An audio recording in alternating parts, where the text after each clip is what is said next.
Yeah. Let's talk stress. And Kathleen from Humpty Doo, just out of Darwin. It's great to have you here. Thanks, Mark. Thanks for having me.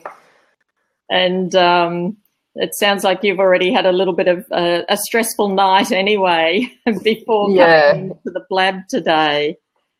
Yeah, I jumped on Bronwyn's blab this morning, very bleary-eyed and still in my jammies. So I had my radio head on, but I just jumped in anyway because we were having a pretty quiet morning. Oh, so, good on you. Yeah, I was hoping to get onto Bronwyn's, but I just had other stuff. I couldn't make it happen. I thought I can't keep distracting myself with blab. It's hard not to, isn't it? Well, some of the conversations look so interesting, and I just want to be part of all of them, you know. But you have to put some boundaries around it. Otherwise, the other stuff doesn't get done. And which would create more stress. So, yes, exactly. Yeah. So I had a key question to kick off today's conversation, and that was the question of, is all stress bad? Because stress has a really bad reputation. And true. I'm wondering, look, I actually have a couple of reasons for raising this topic. One, that stress is so commonplace. Everyone knows about it. Everyone identifies with it. It's a really common topic.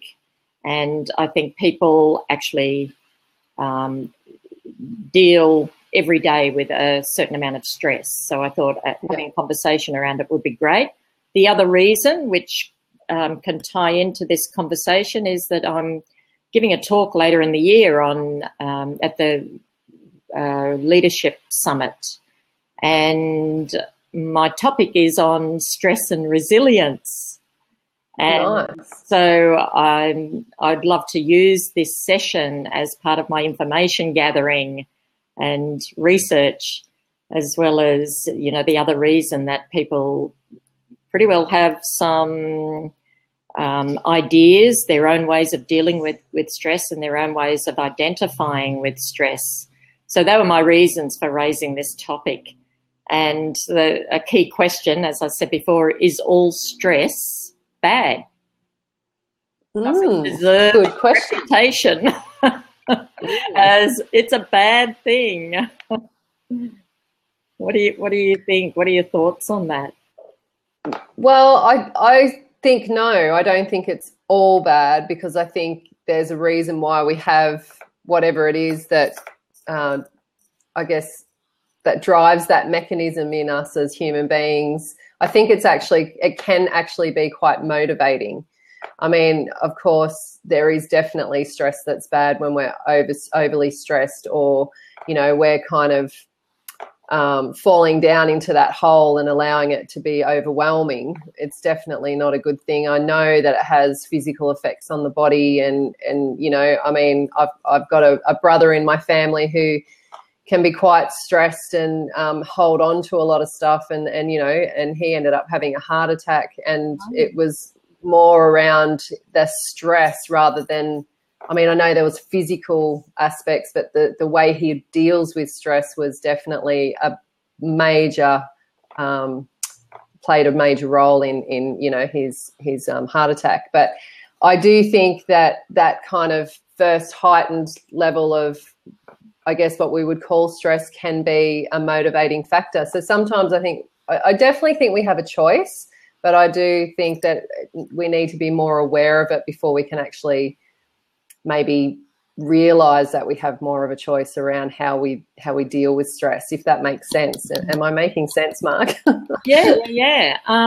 But I'm wondering what's the choice that we have? Do you mean, I don't know. What's the choice? Yeah, I guess when I say choice, when I feel that stress, when I feel stress in my body about, say, a particular situation has come up in my life and I'm stressed about it, well, I feel like now in my mindset, I feel like I have a choice, like whether I fall down in a bit of a hole and continue, you know, that cycle of worry and overthinking, all the things that kind of feed the stress? Or what do I do? Do I reach out and ask for help if I can't deal with it myself? So I guess that's what I mean by choice, like I'm quite aware of the stress now. Sometimes I think, we kind of get a little bit swallowed up in it and we're not really seeing it clearly. But I guess the work I've done on myself, I'm really onto it in my life. I feel it in my body. It's really like quite quick that I can be aware of it. So then I make that choice whether, how am I going to deal with this? Sometimes I just don't even know, and I do let it overwhelm me. And I guess sometimes we have to sit in that for a while to kind of get the real feeling of what's going on here. But I think that's what I mean by choice. Well, yeah, I tend to agree with you in terms of like all stress is not bad, that stress can actually be a motivating factor and get us going. And I think if we had zero stress going on in our lives, like many of us wouldn't even get out of bed in the morning. Why would we get up? There's not that drive. Stress does give us that drive. And I suppose, it's only when I said that word now that I think maybe it's drive versus overdrive. Yeah. So stress, in the positive sense, can drive us on to doing what we want to do and achieve what we want to achieve. But we can become unstuck when we're in overdrive. Absolutely. And I like the way that you said about the choice. Hey, having a choice. And that's an interesting point, that we have a choice about how we view the situation. And we can choose to view it negatively and get all stressed about it, or we can choose to be a bit more relaxed about it. And that's an interesting point, I think, because whilst it's a choice at one level, at another level, it's I don't really choose, I'm talking for me, I don't really choose to think badly or to have myself feel badly about a particular situation and set of events. It's just that it kind of lands in me that way. Yeah. And I guess I don't want to take that away from people too that are, suffering from something particular where they don't feel like they have a choice. Don't get me wrong. I'm talking about my particular feelings about how I deal with stress. Yeah. And for me, it is like, because I can recognize it, then I feel like I have a choice with which way. And sometimes I let it overwhelm me. Sometimes I choose to feed those emotions that pop up for me that are stressing me out, but I guess, there comes a time where I kind of dig a bit deeper and make that choice to reach out or do what I know I need to do to balance myself out a little bit more. But that is my personal thing. I'm not taking away from people or saying that everybody has an absolute choice whether they're stressing or not. Because I know that depending on, mental well-being and, environmental factors and all those things, that's not always easy to make a choice. Mm. Yeah. Well, thanks for explaining that a little bit more. That's great. And welcome, Bronwyn and Reid. Morning. Hey. Looks like Reid might have poor internet. You have poor internet? No, Reid. Hi, Reid. Reid has poor internet. Yeah. Damn.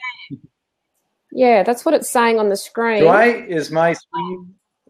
I can hear you. Yeah. Audio, yes. We've just got your audio. That's a new. Oh, you just have audio. Yeah, we've got audio only. There's poor internet signal. So this is a new thing for Blab, that when the internet signal is a bit low, they're bringing up that little sign now saying poor internet signal and just dropping them into audio. Yeah, I jumped on a Blab this morning with the CEO of Blab, and they did a question and answer. It was amazing. Oh, that's so good to know. And I was on one last night, way too late. Blab's addictive. And it was on suicide. And you guys are all good and I'm not. I have a bad connection. Maybe. So Reed, you're breaking in and out. The best thing probably to do is to maybe jump out and refresh and come back in and see how you go. I know you probably did that before. Yeah. Yes. Yeah, so the guy, I can't think of his name, he did a bicycle ride around Australia to raise awareness of suicides, and it was an extraordinary conversation, and it's like around the world every 4 seconds, he said. I think it was 4 seconds, if not it was 4 minutes, which is drastic. Somebody commits suicide. It's just dreadful, isn't it? And he kept dropping out, and so it was labelled as a podcast, which is great because you can have that's good. The whole conversation. If that's the young guy that I'm thinking of, when he came through Darwin a few years back, I actually met him through Twitter, lined up time to meet him at a cafe, had a coffee with him, and he was that I was going from the coffee to a massage, and I was so exhausted. But when I met this guy and saw how terribly exhausted he was, I just said to him, hey, I've got a massage booked. Here you go. Go enjoy. Oh, good on you. He was so beautiful. He just got really, really teary. And he's like, I don't even know you. Like, you can't do that. And I went, yeah, I can. I have a massage. In short, it was, because I'd done my applied, the ASSIST training, the applied suicide intervention training. Yeah. So, and it's important, really important piece of work that he and many others are doing in this space. So what a beautiful act of kindness and paying it. Yeah, it's gorgeous. Oh, that's my mama. My mama's taught me that. Yeah. So we're talking stress today. Let's talk stress. And I always want to fall into let's talk stress.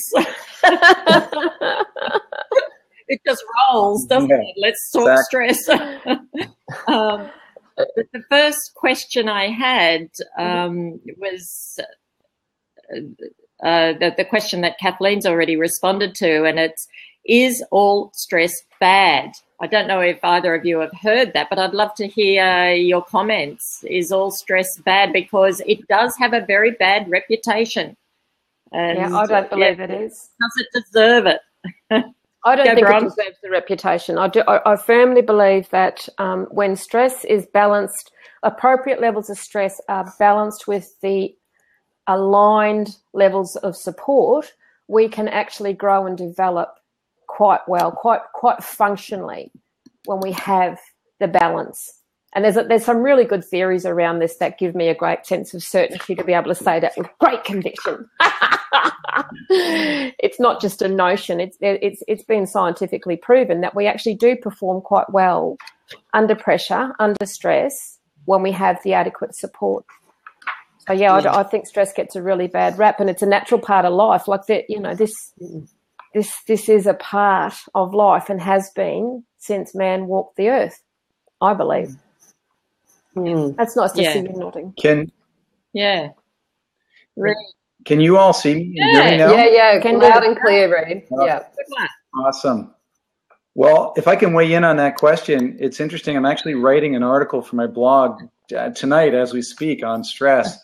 And it was a Canadian researcher that you may well recognize, Hans Selye, who almost 100 years ago first did most of the groundbreaking work on stress research. And he talked about 2 types of stress. He talked about good stress, which he calls stress, and bad stress, which he calls distress. And one of the differentiators is stress, he says, and lots of research has backed this up over the years, is a very purposeful evolutionary function in fight or flight response by mostly creating a chemical signal that sends a lot of energy and blood and prepares our muscles for basically a fight. So it's a very evolutionary response. And so in the short term, and even in today's world, stress has a positive effect by making us more alert and making us want to focus on the task at hand to get it done. So in that sense, in the short term, stress can be very positive. The downside is that if we allow it to continue, this mental response to whatever is bothering us, there's a whole bunch of all those same chemical signals. If they persist in our body, weaken our immune system and create inflammation, which leads to a lot of physical diseases. And also, obviously, it can devolve into a whole bunch of mental disorders as well. So in that sense, we have good stress in the short term and bad stress. And that's why I believe that the concept of balancing stress with support, that's the game changer. Yeah. When we have that, even to have the ongoing, so, speaking personally as well as professionally, even to have ongoing, constant stress in our life, if we have the balanced support and mechanisms in place to actually be able to nourish, and what my girlfriend used to say is fill your nurturing pot. If we have the capacity and the tools and the support to do that, we can manage. And of course, it's, ideally we don't want to be constantly in that highly stressed energy. However, some people, and I know people who really are in constant stressful situations. And I have learned a great deal from those people because they have rock solid, bulletproof self-care mechanisms in place and rock solid, bulletproof support. Because I look at them in awe and go, how do you do this? Mm. And that's how. Yeah. You can't take it on all yourself. It's just not healthy, obviously. But it's that good stress is also, I believe, motivating.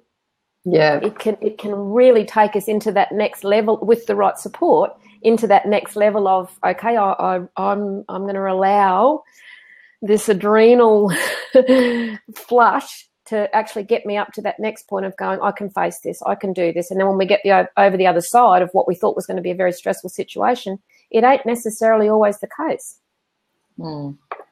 Yeah, well, it's great that we're all in agreement that, positive stress is actually it's a factor in our lives that actually gets us out of bed in the morning and gets us moving and gets us achieving our goals. And like Reid explained, that the danger is when we stay in that stress situation, like whether it's in our mind or our body, it's actually the body that's reacting to whatever the mind has perceived. And the stress response is held in our bodies. And I suppose that was my next question. How do we actually know when we're stressed? Do we just have a situation or a person that we don't like and decide that I'm stressed? Or, I don't like my work, I'm stressed. Is it all a mind thing? How do we know when we're feeling stressed? Well, you asked really good questions, Mark. I suppose I've thought about things like this, but not as deeply as, when you're sitting in this situation. But when I feel stressed, I feel like it's a little bit of a mix. It's not just, it's my body. I can really feel my body speak to me, and I can feel the thoughts and the things that are going over in my mind, and they can be quite irrational, or they don't make sense, or, I can feel myself walking in circles and I just stop and go, like, what's going on? I talk to myself a lot, now these days. I ask myself questions and kind of wait for the answer. So, I mean, they say that's a sign of insanity, but I feel like it keeps me sane. I'd reframe that, see, Kathleen, and I'd say, well, you're living more of an examined life now. Yeah, well, I don't know where that saying came from, obviously way, way back. But, I find I can just talking to myself, whether it's out loud or in my own head, it helps me make sense of the what I would assume is stress in my body and find out what I need to do or where I need to go. But, I just know that my feelings, my emotions, and my the actual physical feeling of my body is so different from when I feel balanced and happy. So it's, it feels like a bit of a mix. I don't know that I can really pinpoint it to one particular thing. It depends on the kind of stress, I guess, Yeah. Stress for me is it's an experience. It's a physical, it's an emotional, it's a mental experience. Yeah. And it's it's, for me, it's about being able to actually really stay tuned in to what I'm experiencing. So as soon as I have a sense of, my body signals will generally speak to me first. If my heart starts racing, I know straight away there's something going on. There is something that just isn't sitting right. So if my heart starts racing, if I feel like I'm speaking quickly, moving quickly, dryness at the back of my throat, like I've learnt to read my body signals through a lot of the training I've done. So if those sensations are happening, and these are some of the feelings that I experience mentally, physiologically, and emotionally when I think about going on to Periscope. Stick with Blab. Just stick with Blab. It's less stressful. My heart starts racing. I get really jittery. I can feel my words racing. I can feel my tummy starting to tighten. It's like, oh, Bronwyn, run for the hills, run. Well, I find that in my case and amongst my friends, I think everybody manifests stress in different parts of their body. So some people, I think it's Brian when you mentioned that you feel it in your heart, racing heart. Some people like myself get it in their stomach, just a general feeling of stomach, not so much nausea, although that could happen, but just kind of tension and just distress. Some people get headaches. Some people sweat. My wife will often tease me because, and this is another point to Bronwyn's point about having a support network, other people often notice it before you do. Yeah. And they'll tell you. So in my wife's case, they'll often tell me, I'm tapping my foot really fast, or I'm moving my leg up and down really fast, and that means I'm impatient or unhappy or stressed about something, and I don't even notice it, right? Yeah, but she does. So there are signs, and everybody's different. And to your point, Bronwyn, so oftentimes it takes someone in your support network to really tell you, you're stressed. So just listening to everybody, or both of you say that, it makes me see that it's a very heightened sense, a state. It's a very heightened state. When it's obvious to somebody else, state, but I'm not sure. Even within your own body, like just listening to everyone's kind of reactions, you can see that everything is heightening. Like, the movements are quicker, the feelings are tighter, like it's just everything's heightening. Feels What that, are the your emotions are higher. Well, for me, is if I can just say to that comment, Reid, that you just made, one of the interesting things for me around that is because I learned from a very early age to actually put on the masquerade, what I discovered in my healing journey, I'll call it, was that as I started talking to my loved ones about what my experiences had been like, and to colleagues, people were shocked. People would, and my husband, he would say things to me like, I had no idea. I could stand in front of him, and I have been with this man 30 years. I could stand in front of him, attempting to have a conversation with him. My heart would be banging, stomach churning, words, like the words would come out racing, but that was the only indication for him that something wasn't quite right. Otherwise, from his perspective and from other really close loved ones and colleagues, they just go, had no idea. I could get up on a stage and literally feel like I was going to vomit. And people would go, you just come across as being so confident.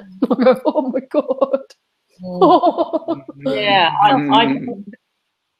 can really relate to that, Bron, particularly when being in a less than ideal health condition, living with chronic illness, and life goes on, and you still get out there and do it. And I remember for me it was that constant worry, which I term as a stress. Will I make it through? Will I be able to deliver the goods? Feeling as badly as I do inside, and people wouldn't pick up on it at all. Yeah. But sometimes it would be my husband that would say, like, I was the way in which I was emphasizing words or on the S's or the the pronunciation of words, he could pick it. He would say, "You're stressed," and I go, "No, I'm not," and I'd deny it. I'm fine. No, I'm not stressed. And he said, "Yes, because you're saying your S's Close the door. anyway."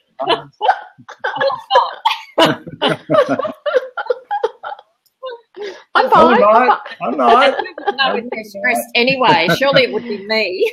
Oh, that's the other thing. Yeah. But that's really interesting. It's sometimes our loved ones that can identify the stress that we refuse to identify ourselves, because we want to keep that mask and that perception going that we've got it all together. You know, I can do this. I'm the one that can get out there and do it, and there's nothing that's fazing me at all. And of course, it's a big pretend game. Yeah. That interestingly, most of you have said that the stress is experienced, when you're honest and not denying it, it's experienced in the body. That's how you identify that you've got it. And I find that interesting, because sometimes when I ask people I work with, I'll say, "How do you know you're stressed?" Or "How do you know you're angry?" Or "How do you know that you're really upset?" And some of them will just say, "Oh, I just know." And I said, "Okay, what's going on in your body?" And when I draw attention to that and stop, close your eyes, check out your body, tell me what's going on in your body. And they will begin to say, as you said, Reid, you know, "I'm feeling a little churning in my stomach." Funny about that. You think that's related to the stress that you're talking about, or the upset, or the anger. Oh, well, maybe. And that's real awareness and aha for some people. And I've come to know, in my experience, in working with people, that to tune in to the body, to have them tune into their body, to become more bodily aware, so that they can pick up their level of stress at an earlier point in time. If you're totally unaware and you just say, "Yeah, I'm upset," I think that it's very hard to pick up on how much, the degree that you are feeling upset. And I agree, Marg. Yeah. I think also with that, in 1998, I was trained in what was then called protective behaviours, and one of the strategies we were real, it was ingrained in us, was to teach how to interpret early warning signs. And it was a strategy, I still use it now, but it was a strategy that really focuses on a preventative mechanism. So the more we can actually learn to identify the early warning signs in the physical body, the easier it is for us to A, listen to it, but B, take action. And I remember the year that I did that, because our youngest daughter was 8 years old, and I've always been what I learn, I want to put it into practice. And I remember going home and sitting with our 3 children and talking to them and wanting to get them to tune in to what's the early warning sign when they don't feel good, if they feel if they're, not the frightened that they have to run because they're not safe, but the frightened, the fun to feel scared feeling. And our youngest daughter went straight into, like, she just named it. She just said, "I feel like I have lemonade in my legs." And I just looked at her, and that's my Josie, and I went, and lemonade was a treat, Reid. It was a fizzy drink that our children were allowed once a year, and she just knew straight away. She just went, "No, that's what it is. It's lemonade in my legs." And she still, as a 25-year-old, still uses that as an indicator for her. That's where she starts to feel at first stress. Wow, that's amazing that she was so observant at a young age. And knew, well, this is one of the, and the fascinating things about the strategies. Most people, when you ask those kinds of questions, like when you do with your clients, Marg, they can go into it when they're asked a question. The sad thing is most of us don't get asked the bloody right question. Yeah. Kathleen has to go. Thanks so much for being here, Kathleen. No, thanks for having me. I know I don't want to stress myself out when I'm supposed to be on my way to town. Stress Lovely to meet you, Yes. Margaret. Yeah, and Bronwyn, love you. I'll speak to you soon, Marg. I love your blabs. I'm going to listen on the way in, but I'll just be listening. So enjoy. Bye. Beautiful. Always lovely to have you join in. Yeah, Thanks. Lots of love. And I can jump out if someone else wants to jump in. Jeremy's Jeremy, do you want to jump in? Because you've got some comments there about Dr. Bill saying that our body tells us when we're in the red danger and we actually have to try to listen. And I'd really hope that we don't get to the red zone. To me, well, red for me means high danger, high alert. I would hope that we can actually tune in much, much earlier before we get to the red zone. So, you know, in our traffic lights, we have orange, and it'd be nice to come in at that level or even a little bit under that level. And what I try to do with myself and with others is to, have that identification going on in the body, that body awareness. So the moment you begin to notice a flutter in that part of your body or a twinge in that part of your body, do the treatment, whatever treatment you've worked on that works for that particular person, do the treatment because it will lower it rather than wait until it's the crunch. Someone described it yesterday as that crunch in the middle of their chest or that rope that's around them, that knot in the stomach. They're the red zones. And if we could just come in way under that, I think we'd be much better off. Yeah, I do too. Yeah. If anyone would like to jump in, we've just had Jamie and Joni join. Please feel free to jump in. Enjoying chatting about Let's Talk Stress. Good on you, Jamie. I think, Marg, we've also got a long way to go to be breaking down a lot of the stigma around the language of stress. Hi, Jamie. Hello. Hey, how are you? Where are you from, Jamie? Scottsdale, Arizona. Oh. Where are you all from? We've got Australia, Darwin, Vancouver. Are you still in Vancouver, Reid? You were last week. And Arizona. I didn't know the city name, the town. What is it again? Scottsdale. It's a suburb of Phoenix. Scottsdale. Nice. Phoenix, Arizona. Okay, fantastic. So just putting a question to you then, Jamie. Well, first of all, tell us what you do. I haven't come in contact with you before, so it's great that you've jumped in. What do you do? I'm in the mortgage business. I do home loans. Right. Okay. And it's a stressful job. Yes. I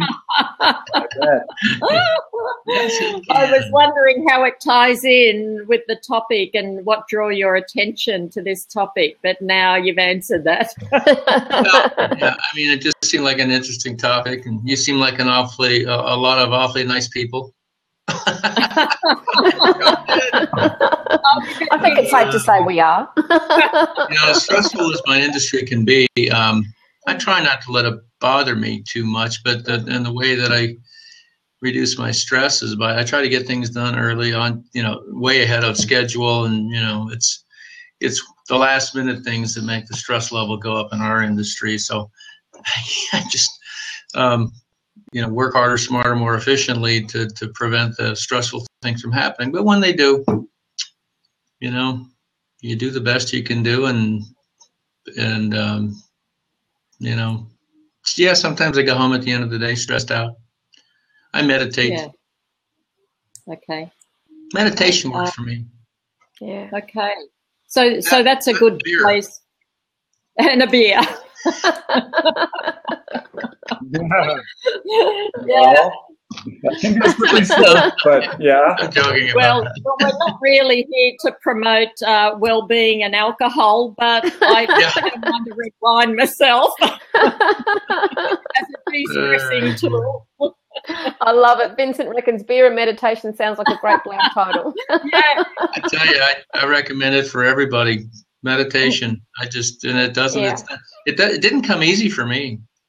Yeah, I don't think it does for anyone, to be really frank. I mean, I still don't think I'm able to do it as well as, you know, the Buddhist monks or people like that. Well, in a way, that's their job. Pardon me? Yeah. In a way, that's their job. They do it full time. You know, the esteemed Buddhist monks, that they're very prayerful, very meditative, and because they're doing it all the time. I don't aspire to that type of life myself, although I love the times that, you know, my daily meditation. And I'm interested, Jamie, because there are so many forms of meditation, what exactly do you do? Do you do a silent meditation? Do you do a walking meditation or a visual meditation? What is it? Mine's silent, by myself. Clear my, you know, I've tried many different things. I've tried going to that happy place, you know, with the big puffy clouds and the blue ocean. That works sometimes. Other times I've just, what I do mostly now is I just completely clear my mind. And it's hard to describe. It's almost like, you know, the people that meditate, they have that, you know, that om thing going on, you know. It's almost like that, but I'm not really making the noise intentionally. It just kind of I get to a state where my mind just sort of is in that. There's almost a vibration, if you will, and that's it. Yeah, and that's beautiful. That's when it seems to work the best. Yeah, fantastic. That's fantastic, I think. I was interested to know, what are your thoughts on averting is the word, not alleviating, averting stress. So stopping it before it becomes in the red zone, as it's been referred to, preventative. So the methods that we can do, and I know meditation's one of them, but are there some particular strategies that we can help our lives before we get to the red zone and have to do double time meditation or have 2 beers? Yeah, I believe there are, Marg. At the risk of jumping in, and I do need to get moving, 2 of the most basic strategies that I really support and encourage my clients to access. Number 1, it's listen to your body. Identify your early warning signs. But number 2, breathe. Yes. The 4-7-8 breathing technique, it's a yoga breathing technique, but you know what, you take it everywhere, and it's as simple as breathing in for 4, holding for the count of 7, and releasing for the count of 8. Do that for 60 seconds. You don't have to do it for any longer than that. Please don't do it while you're driving if you can avoid it. But seriously, look, I have used it when I've been driving, but I'm accustomed to using the technique. For me, breath work, it's one of those beautiful, powerful techniques that we can encourage everyone to keep accessing, because we take it everywhere with us. And it's not a technique where you have to stop and think too hard about what do I do now. Even if all you do is just stop and breathe with consciousness. Yes. And drink water. Yeah. And not only do we take good one. Not only do we take it everywhere with us, but it's the very foundation of who we are. It's the very foundation of our life. Exactly. We're only alive because we breathe. Exactly. And sure, the quality of our breath must affect how well our body is able to function, and the amount of quality of the breath that we're, you know, it's like a basic tool, ingredient that we're giving our bodies to be able to do its best work. And I love the power. The power of the 4-7-8 technique is that it teaches us, Jeremy, to actually go deeper.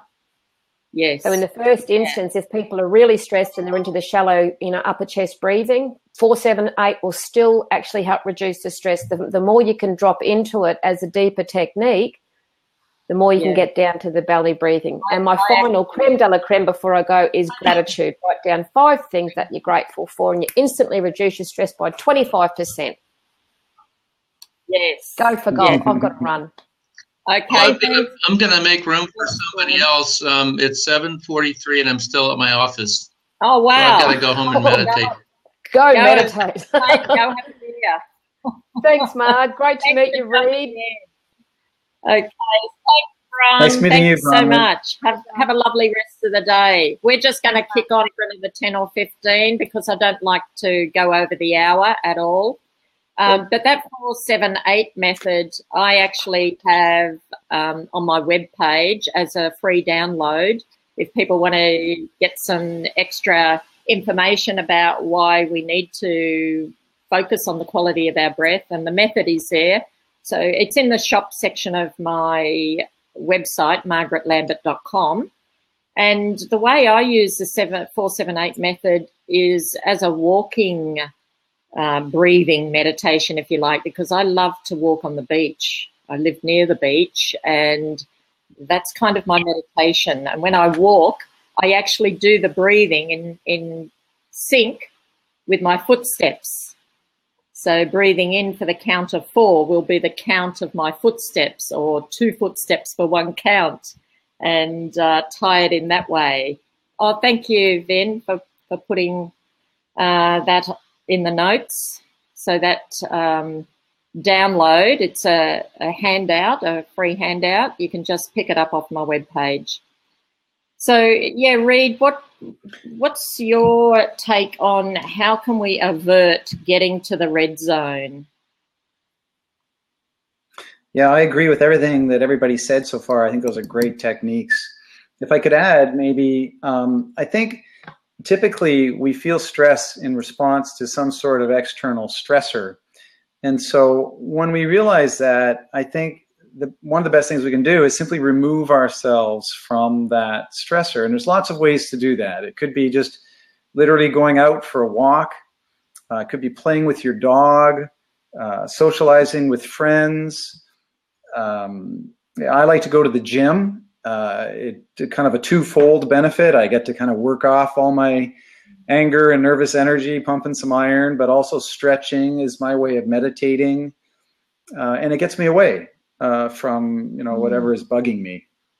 So I think that's kind of essential in the long term, is to try to find a way to eliminate the external stressor, either from just removing yourself, walking away from it, or some other way, removing it from your environment. Good point.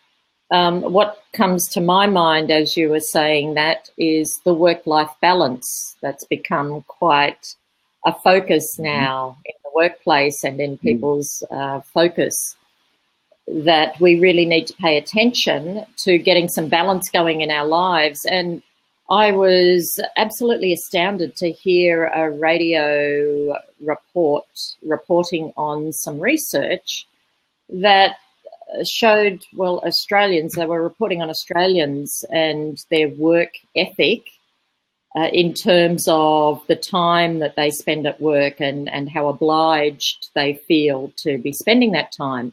And it was extraordinary. Most people that they interviewed, it was like 80% of people had lunch at the desk, at their work desk. Yeah. They wouldn't take breaks. They'd work longer hours because they felt that went in good stead for them getting promotions. And they kept churning out more and more and more into the workplace. And obviously when we're stretching time in one area of our lives, we're reducing it, reducing the capacity we have to pay attention to other aspects of our lives. And I think that's when we can probably blow out and lose a sense of balance. So that can be a bit tricky, if we want to get ahead in our careers and we have to put in the time, and that's what, is seen to be doing. But the report was saying this is actually detrimental to people's health, which fortunately they were saying that. And we need to get employers back on board to ensuring that people are working reasonable hours, not extended hours, and that they don't feel obligated to do that. I agree. Yeah. So I think Americans are, the guiltiest party. Americans, I forget the gentleman who was just on. Jeremy, was it? Sorry. Jeremy from Arizona, right? Americans and Canadians, not far behind, work more work hours than anybody. So yes, we're very guilty of that.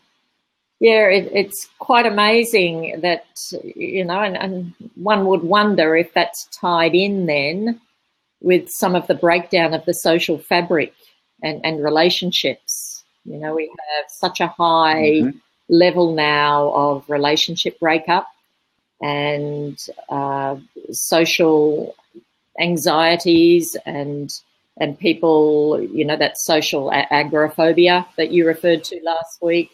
More of those conditions are being identified.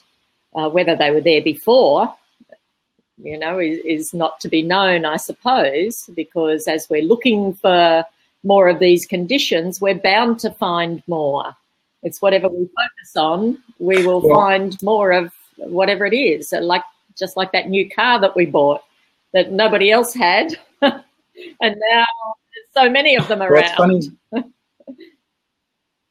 It's interesting you bring up the issue of mental illness again. In writing this article for my blog and doing research today, I came upon a website and there was a fairly well-known psychiatrist who said that anxiety is really at the root of virtually all mental illness, and no matter what form it takes. And, you just stress and anxiety, pretty much the same thing. And that our coping mechanisms, we have different ways of coping. Some of us turn to drugs or alcohol or food, which is not always a very constructive approach. Some of us will devolve into depression, or will lash out in anger, or sometimes it manifests into other mental anxiety disorders like OCD and Asperger's and other bipolar, etc. So stress is an insidious thing that not only affects our physical health but our emotional health as well. I'm actually got a book here. I don't know. Do you know Norman Deutsch? Have you heard of this?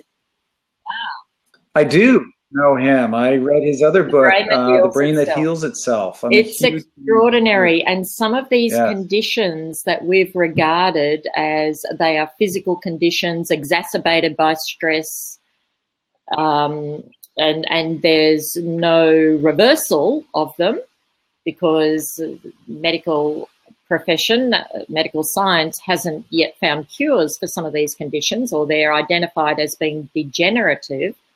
And by definition means they're only going downhill. And some of these conditions people have become healed with absolutely no medical intervention, no surgeries, no nothing.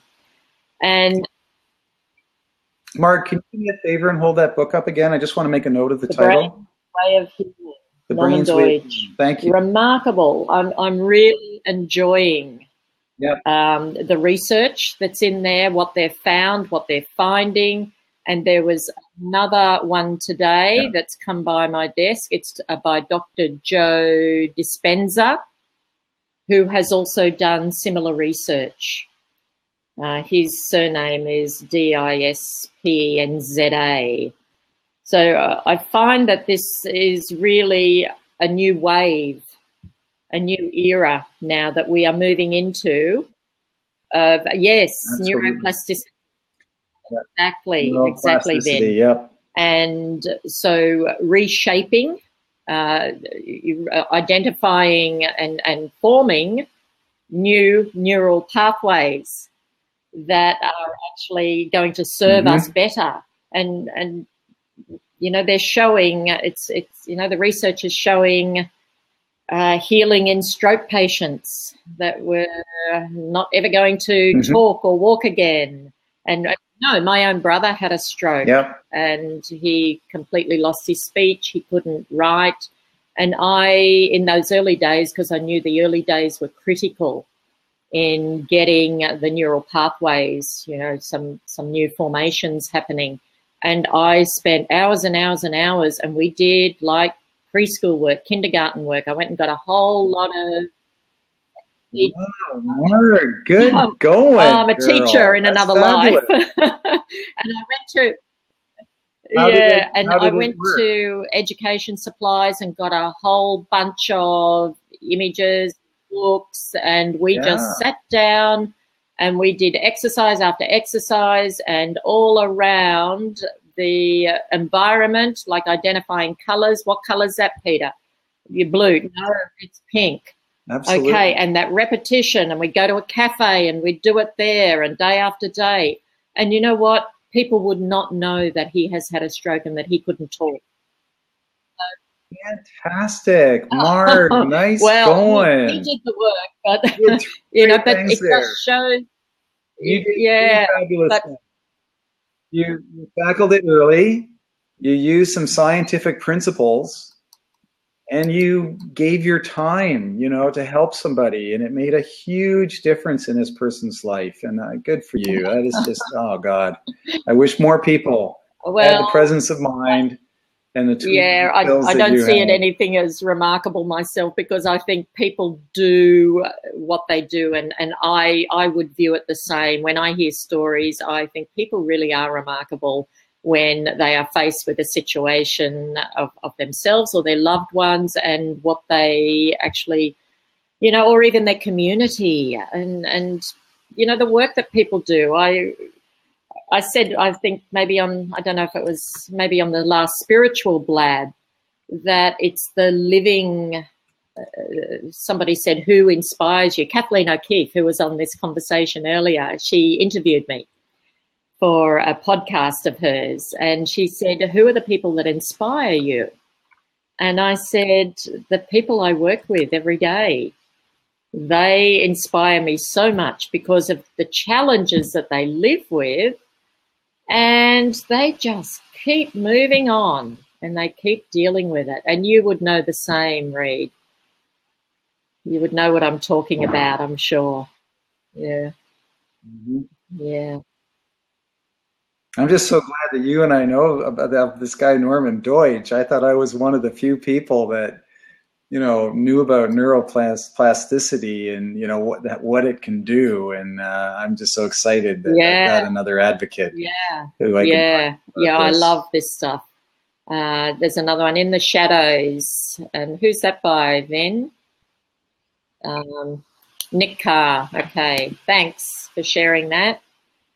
So I think we've got some exciting times ahead, and maybe that's one of our Wellbeing weekly topics, that we get onto neuroplasticity and explore that a little bit more in depth, because that's exciting. And I do think we are at the healing edge, which is a title of a talk I've given.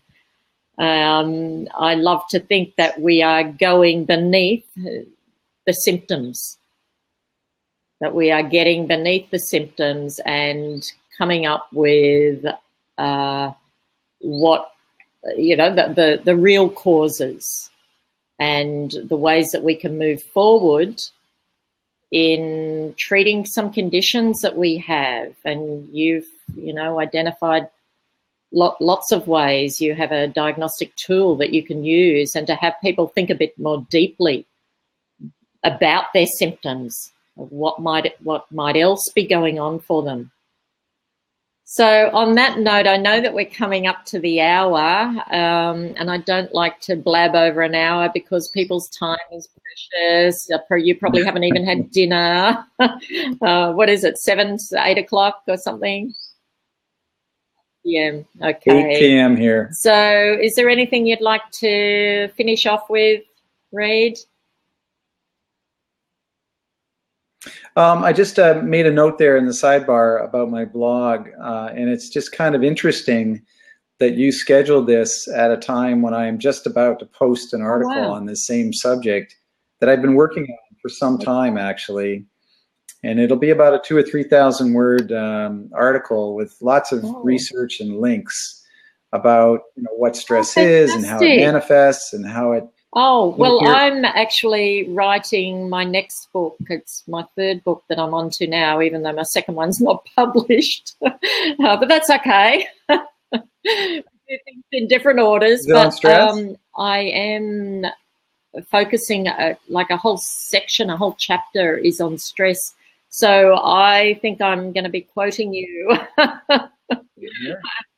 Yeah, I'm going to be very interested, and I'm so pleased that we've been able to meet up like this and and share a common interest and an approach to health that is a little bit different from mainstream as well, that we're looking beyond just what we're used to be faced, what we are used to having been faced with.